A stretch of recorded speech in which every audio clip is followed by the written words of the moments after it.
Salut tout le monde, bon retour sur ma chaîne YouTube. J'espère que vous allez bien, moi en tout cas ça va. La vidéo d'aujourd'hui va être un petit peu particulière. Avant de commencer, pour les nouvelles personnes qui passent sur ma chaîne YouTube, pensez à vous abonner et pour les anciens, welcome back. Comme je disais, pour la vidéo d'aujourd'hui c'est assez particulier. Je vais vous parler donc du fait d'être frontalier et précisément frontalier suisse. Parce que moi j'habite donc à la frontière de la Suisse et je travaille à Genève.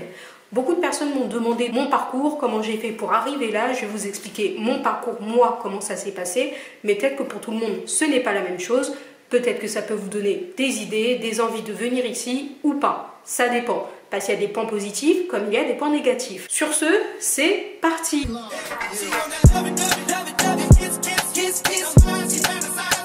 Comme je vous disais donc, je suis frontalière au niveau de la Suisse. Ce qui signifie que j'habite une ville près de la frontière de la Suisse. C'est-à-dire en voiture, je pense que je suis à 10 minutes. Je travaille donc à Genève et je vis en France. Pourquoi j'ai choisi ça? Parce que la vie est donc moins chère. On a à peu près des loyers qui peuvent s'apparenter, enfin qui peuvent ressembler aux loyers parisiens, tout en ayant un salaire suisse, ce qui est quand même plus avantageux. Parce que quand je vivais à Paris, j'avais donc un loyer parisien en ayant un salaire français. Ce qui était compliqué, ce n'était même plus de la vie, mais de la survie. Comment je suis donc devenue frontalière? À un moment donné, après la naissance d'Elijah, je vivais à Poitiers, petite ville que vous connaissez certainement pour le Futuroscope. Je vivais là-bas, mais dans ce genre de petite ville, il n'y a pas énormément de travail. C'est-à-dire vous allez avoir une offre d'emploi, 150 personnes dessus. J'avais passé des entretiens, ça se passait toujours mal, donc à un moment donné, je me suis posée, je me suis dit où est-ce que je peux le mieux gagner ma vie. J'ai regardé sur internet, on me proposait donc l'Australie, l'Angleterre ou donc la Suisse. C'était le plus près, donc je me suis dit pour commencer, autant venir ici. Ce qui fait que j'ai confié Elijah à ma mère, le temps de venir m'installer, et j'ai directement trouvé du travail ici. Vraiment, je suis venue du jour au lendemain, j'ai tout abandonné, je suis venue ici et j'ai directement trouvé du travail, j'ai donc commencé à bosser ici. Le temps de bien m'installer, je laissais donc Elijah à ma mère et là il vit avec moi depuis maintenant 1 an, je l'ai récupéré. C'est vraiment le temps de trouver un appartement convenable, de bien m'installer, de bien connaître la région. La prochaine question est pourquoi j'ai décidé de devenir frontalière. J'ai décidé de devenir frontalière tout simplement parce que j'aime bien vivre. J'avais envie de voyager et surtout le plus important pour moi était que Elijah ne manque de rien. Pour ça il me fallait donc un bon salaire. Du coup, je suis venue dans cette région parce que en faisant mes recherches, j'ai vu que les salaires en Suisse étaient élevés quand même et que vivre en France me permettait d'avoir quand même un certain niveau de vie. Ensuite, une question qui vient souvent, c'est comment ça se passe pour les impôts. Tout dépend des cantons, d'après ce que j'ai compris. Moi, je dépends du canton de Genève, ce qui veut dire que l'impôt est directement prélevé à la source. Donc, le salaire que je perçois est mon salaire net et l'impôt a déjà été prélevé dessus. Ce qui fait que je déclare quand même mes impôts en France, mais je ne suis pas imposable en France. Comment ça se passe pour le chômage? Eh bien, pour le chômage, ce qui se passe est que notre chômage en France donc est calculé sur la base de notre salaire suisse. Contrairement aux Français qui touchent le chômage, les frontaliers, eux, sont imposables au niveau du chômage. Ce qui veut dire qu'à partir du moment où on le touche, la France peut nous imposer dessus. Chose que je trouve complètement nulle, mais bon, après, c'est pas moi qui décide des règles. Voilà comment ça se passe pour le chômage. En tout cas, la base du chômage est faite sur votre salaire suisse. Est-ce que tout le monde peut être frontalier? Moi, je pense que pour tout le monde, pas forcément. Si vous faites partie de l'Union européenne, ce sera beaucoup plus facile pour vous, parce que des accords ont été faits pour ces mesures-là. Donc, les pays de l'Union européenne, oui, vous pouvez travailler en Suisse. Si par exemple, vous n'avez pas la nationalité française ou une nationalité de l'Union européenne, non, vous ne pouvez pas. Je ne pense pas que les gens vont s'engager parce que les procédures sont beaucoup trop compliquées. Donc, c'est pour ça que pour moi, vous ne pouvez pas. Il est beaucoup plus intéressant de faire partie de l'Union européenne pour pouvoir travailler en Suisse. Alors, comment j'ai trouvé du travail aussi vite? Pour être franche, quand j'étais à Poitiers, j'envoyais déjà des CV sur Genève, partout, dans les hôtels, les magasins, tout. Parce qu'ici, il n'y a pratiquement que des palaces. Vous verrez, il y a énormément de palaces. Et ayant une formation donc, dans l'hôtellerie, la restauration et l'hôtellerie, je me suis dit pourquoi pas. J'avais donc un entretien dans un des hôtels qui s'avère être, l'entretien ne s'est pas forcément bien passé, mais, si, l'entretien s'est très bien passé, mais au final, il n'avait soi-disant pas de poste pour moi, soit. Du coup, ils m'ont donc dirigé vers une agence d'intérim qui, elle, a commencé à me faire travailler directement. Et au début, je me suis dit, bon, les agences intérim, est-ce que c'est comme moi en France? Parce qu'en France, c'était vraiment pas terrible, on m'appelait jamais, j'avais jamais de travail. Ici, c'est complètement différent. Il y avait énormément de missions et j'ai passé à peu près un an juste à travailler que avec une agence d'intérim parce que j'avais assez de travail. Vraiment, tous les mois, clairement, j'avais énormément de travail. Et c'est comme ça que j'ai pu rentrer sur le marché genevois et voir un peu, pouvoir m'installer, pouvoir trouver à la suite de ça un CDI. Quel est l'inconvénient majeur dans la vie de frontalier? Je dirais qu'à Genève, donc l'inconvénient, ce sont les vacances. On a droit, alors, c'est obligatoire d'avoir 4 semaines de vacances. Parfois, certaines entreprises en accordent 5, mais l'obligation est donc de 4 semaines. 4 semaines, c'est vraiment très court. Et on a aussi droit à 9 jours fériés, contrairement à la France qui en a 11. De ce côté-là, on va dire c'est l'inconvénient. Et nos semaines ne sont pas de 35 heures, mais de 42 heures. On travaille plus.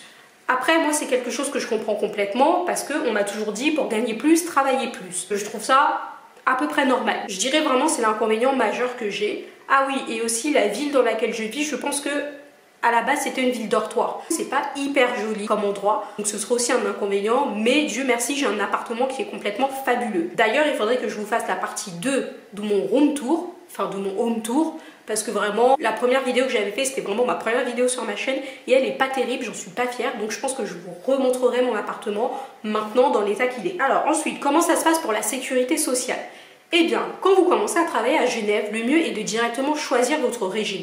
Vous pouvez aller soit à la MAL, qui est la sécurité sociale de Genève, ou vous pouvez garder la CMU, qui est donc la sécurité sociale en France. Moi, j'ai choisi de garder la CMU. Mais une chose qu'on ne vous dit pas, c'est que vous devez choisir dans les 3 mois où vous avez commencé à travailler sur le territoire suisse. Sinon, vous êtes directement affilié à la MAL. Cette sécurité sociale coûte beaucoup plus cher que la sécurité sociale française. Pour les gens qui sont intéressés, si vous venez travailler du côté de la Suisse, choisissez directement votre sécurité sociale. Après, vous êtes libre aussi de choisir la sécurité sociale suisse, mais moi je conseillerais de prendre la sécurité sociale française. Que conseilles-tu à ceux qui veulent venir? La plupart des gens qui veulent venir donc viennent vraiment pour le salaire. On va pas se mentir, c'est ce qui nous attire le plus. Après, la région est vraiment belle. Le lac, autour du lac de Genève, c'est vraiment un paysage carte postale. En été, c'est top, vous pouvez vous baigner, l'eau est claire, c'est vraiment top.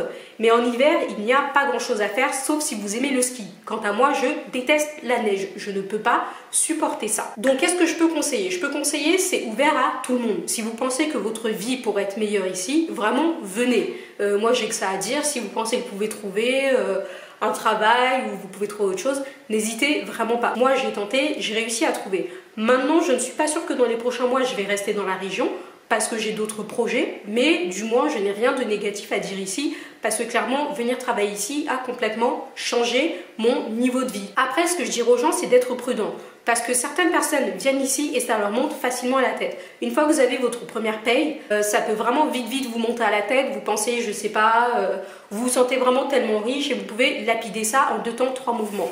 Pensez surtout à économiser, à mettre de côté, pensez à l'avenir.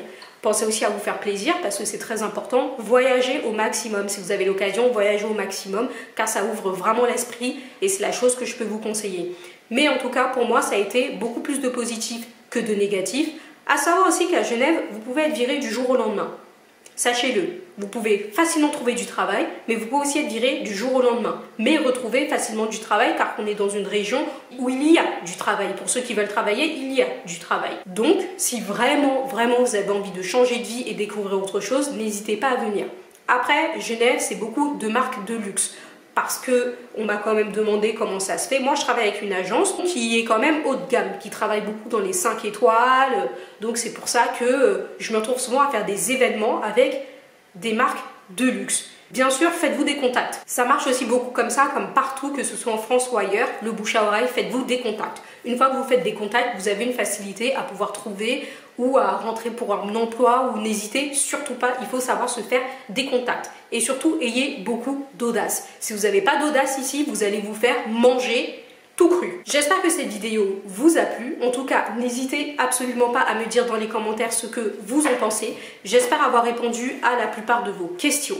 Si vous avez d'autres questions, n'hésitez pas à me les mettre dans les commentaires. J'y répondrai. Je répondrai à toutes les questions Peut-être pas rapidement parce que je ne vois pas toujours tout, mais j'y répondrai au maximum. Une chose que je voulais aussi vous dire, c'est que les Français peuvent être vus, à Genève pas forcément, mais en tout cas en Suisse, comme des profiteurs.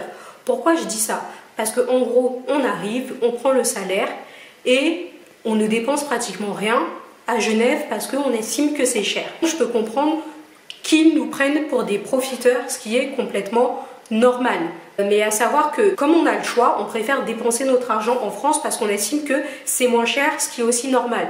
Mais je pense qu'il faut pour ça essayer de comprendre les deux côtés. Donc ne vous étonnez pas si vous êtes vus comme des profiteurs du côté de la Suisse. À savoir par exemple, moi j'adore Zara. Mais quand je vois les prix de Zara à Genève, ça me donne pas du tout envie d'acheter là-bas. Du coup, j'ai tendance à commander sur internet et à attendre de recevoir chez moi. Parce que le Zara le plus proche se trouve à Annecy, Annecy qui est à plus de 30 minutes de chez moi. Je vous avais fait d'ailleurs un vlog sur Annecy, je vous avais montré un petit peu comment c'est, très belle ville hein, au passage. Donc ne vous étonnez pas si parfois les Français sont jugés. Après il faut aussi savoir qu'on est un peuple qui n'est pas vu positivement, pas seulement en Suisse, mais partout ailleurs. C'est à nous de changer ces mentalités-là. Si vous voyez qu'une personne se comporte comme un connard avec vous, vous n'avez aucune raison de le faire vous de votre côté. Il faut savoir être plus intelligent. Surtout, pensez à vous abonner. Je vous fais des gros bisous et je vous dis donc à bientôt!